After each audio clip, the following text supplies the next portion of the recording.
বিসমিল্লাহির রহমানির রহিম। আসসালামু আলাইকুম। আজকের আয়োজনে থাকছে গুরুত্বপূর্ণ কয়েকটি বাগধারা।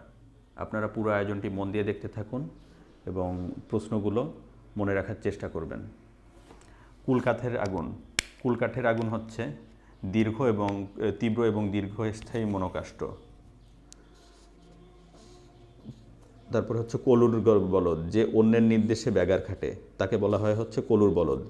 কাঁঠালের আমসত্ব। কাঁঠালের আমসত্ব হচ্ছে অলিক বস্তু। খাল কেটে কুমির আনা। খাল কেটে কুমির আনা, এটার অর্থ হচ্ছে বিপদ ডেকে আনা।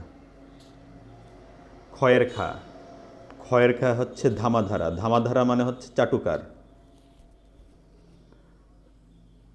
গা ঢাকা দেয়া। গা ঢাকা দেওয়া মানে হচ্ছে লুকানো বা লুকিয়ে যাওয়া। গোকুলের ষাঁড়। গোকুলের ষাঁড় অর্থ হচ্ছে অপদার্থ। গুড়েবালি। গুড়েবালি অর্থ হচ্ছে আশায় নৈরাশ্য।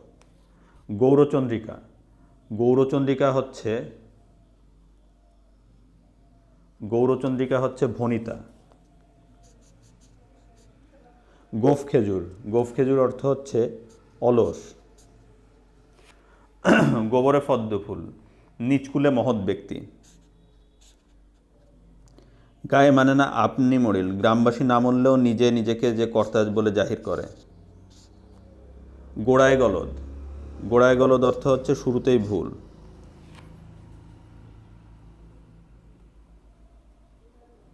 ঘাটের মরা।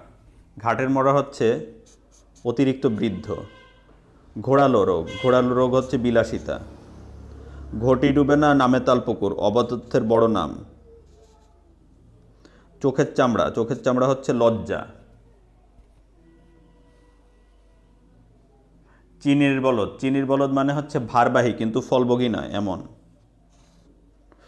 চাঁদের হাট, আত্মীয় স্বজন সহ সুখের মিলন, এটাকে বলা হয় হচ্ছে চাঁদের হাট। চোখের বালি। চোখের বালি হচ্ছে অপ্রিয়। চোখে ধুলি দেয়া। চোখে ধুলি দেওয়া হচ্ছে ঠকানো। চোখে ধুলি দেওয়া অর্থ হচ্ছে ঠকানো। চাচা আপন প্রাণ বাঁচা, সর্বজ্ঞে নিজেকে সামলানো। ধন্যবাদ ভিউয়ার্স, আজকের ভিডিওটি এ পর্যন্তই। আমার ভিডিওগুলি যদি আপনাদের ভালো লেগে থাকে তবে আমার চ্যানেলটি সাবস্ক্রাইব করুন এবং নতুন নতুন ভিডিওর আপডেট পেতে পাশে থাকা বেল আইকনটি প্রেস করুন। সবাই ভালো থাকবেন, সুস্থ থাকবেন। আল্লাহ হাফেজ।